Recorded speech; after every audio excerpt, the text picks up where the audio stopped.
Halo, selamat malam semua. Kembali lagi di podcast obrolan 404 Not Fun But Make Your Fun dengan Tata di sini. Jadi ada yang baru nih dari obrolan 404 setelah sekian lama tidak kunjung ada ya teman-teman. Nah, tentunya teman di sini pasti juga udah pada menanti nih. Kapan nih obrolan 404 kembali bercerita? Tapi tenang aja, kita kembali dengan konten baru yaitu podcast horor. Dan tentunya kita sudah bersama dengan teman cerita kita yaitu Kak Tommy. Selamat malam Kak Tommy. Ya, malam. Mungkin Kak Tommy bisa perkenalan dulu nih, biar teman-teman tahu siapa sih Kak Tommy itu. Halo, malam semuanya. Kenalin, aku Tommy, mahasiswa Sastra Indonesia, angkatan 2020. Jadi aku ini semester 4 ya. Nah, yang akan dibahas ini tentang apa sih topiknya Kak? Pengalaman horor apa yang mereka akan bahas?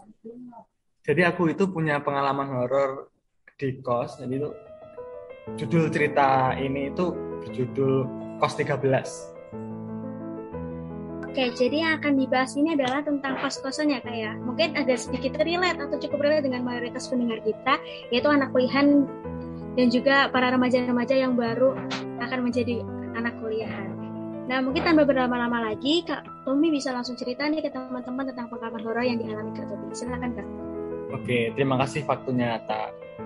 Jadi cerita ini berjudul Kos 13. Sebenarnya nama kosnya bukan 13 ya, tapi kos M, inisialnya itu M. Awalnya itu aku dan temanku yang dari Purwokerto, namanya itu Adi, sedang nyari kos buat kegiatan offline di kampus. Setelah nyoba nyari nih, akhirnya kami dapat info tentang kos murah yang letaknya itu berada di sekitar area kampusku di Surakarta. Ya, tanpa banyak mikir ya, aku sama Adi langsung gas ke lokasi besok paginya. Kita ketemuan di depan kampus. Nah, setelah ketemu kita langsung gas ke lokasi ya. Sampailah ke tempat bangunan lantai 3 yang seperti habis direnovasi. Gerbangnya itu warna hitam dan kebetulan kami datangnya itu pagi ya, jadi gerbangnya itu nggak dikunci. Jadi kita memutuskan buat masuk. Setelah pintu masuk itu ada parkiran motor, dan di ujung sebelah kiri itu ada tempat bekas kolam ikan yang sekarang dibuat lahan parkir. Dindingnya itu terbuat seperti dari batu karang, lumayan artistik lah. Jalan masuknya itu kan seperti lorong. Nah, di ujung lorong itu ada jalan ke kiri dan ke kanan. Kalau ke kiri itu masuk ke lantai 1 dan kalau ke kanan itu ke tangga.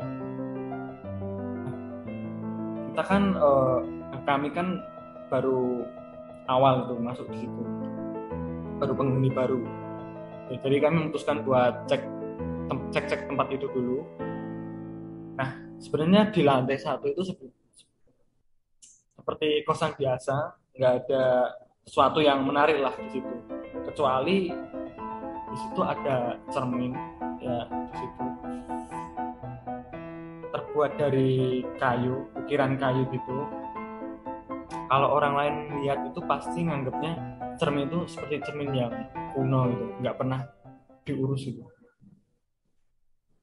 Dari lantai 1 itu aku menyadari bahwa pemilik kos ini sebelumnya itu suka hal-hal yang berbau seni, seperti bekas kolam tadi, seperti cermin dan sebagainya.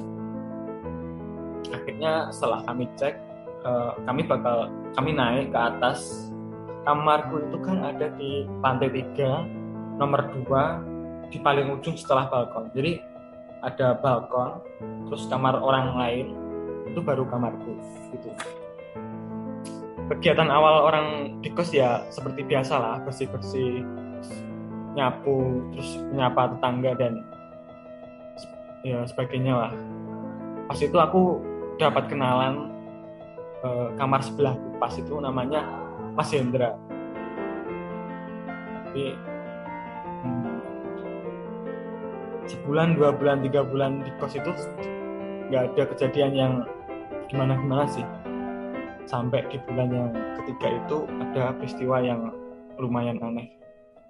Jadi si Adi kan lagi keluar beli kopi, dan otomatis kan aku di kos sendiri. Nah, aku inisiatif buat pergi ke kamar sebelah, kamarnya Mas Hendra. Niatnya itu mau main. Setelah sampai di depan pintu kamarnya, aku ketok-ketok tuh, tok tok tok, nggak ada jawaban dari dalam. Nah, ternyata kamarnya itu Mas Adi nggak dikunci. Jadi aku langsung dorong pintunya itu pelan-pelan. Setelah kebuka itu bener-bener banyak banget barang-barang yang berserakan, kayak sampah, tisu, botol, dan sebagainya. Nah, di ujung kasurnya itu kelihatan Mas Hendra yang lagi selimutan, lagi meringkuk kayak kedinginan gitu. Kayaknya waktu itu Mas Hendra lagi demam. Jadi aku memang inisiatif buat nelpon si Adi, temanku kos, buat beliin teh panas buat Mas Hendra yang lagi sakit. Kurang lebih 15 menit kemudian si Adi akhirnya sampai. Nah, raut muka si Adi ini setelah sampai ini nggak seperti biasa, kayak nggak tenang gitu. Akhirnya aku tanya, kenapa sih Di? Dia nggak langsung menjawab, tapi ambil air minum dulu, duduk baru dia mau cerita. Aku tadi disamperin bapak-bapak pakai jas hitam di gerbang depan.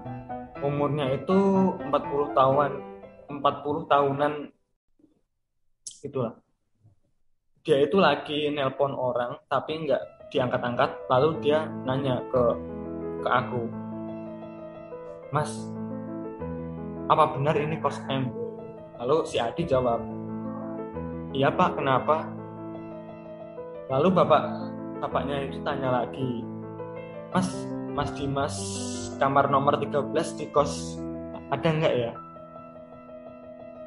Sontak, karena aku dan si Adi, temanku yang karena nggak suka bersosialisasi sama teman-teman kos yang lain selain Mas Indra,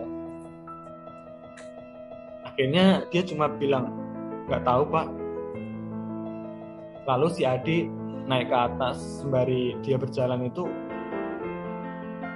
dia mikir, berarti kamar nomor 13 itu ada di lantai 3 dong. Kan lantai 1 dan 2 itu diisi nomor-nomor yang kecil, ya 1, 2, dan seterusnya. Setelah sampai di lantai 3, dia akhirnya cek nomor kamar di kiri kanannya itu, sepanjang lorong. Jadi dari nomor 20, 19, terus 18, 17, 16, 15, dan setelah itu kamar yang paling ujung itu nomor 12. Di situ ternyata di kos M ini nggak ada nomor 13. Aku dengar cerita si Adi itu sedikit kaget sih, tapi sepertinya ini cuma kebetulan banget.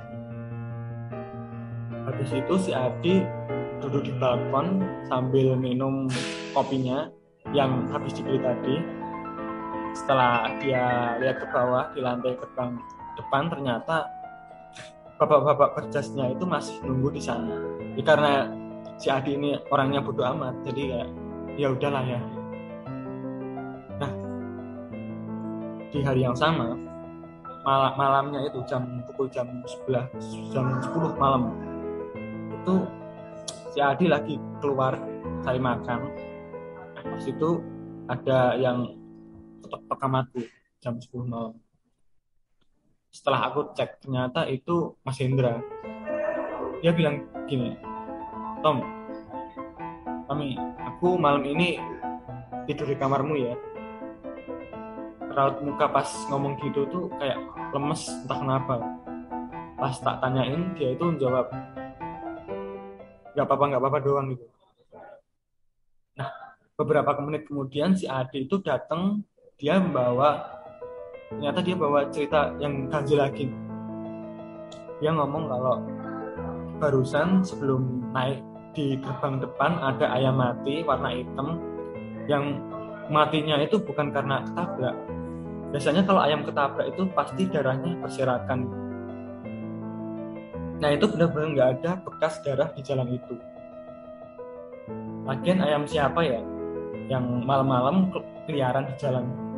Biasanya maghrib itu ayam ternak udah dikandangin ya. Dan anehnya lagi, mana ada ayam di area pemukiman sekitar Kos M ini. Soalnya di sini itu benar-benar kota, nggak ada yang ternak ayam.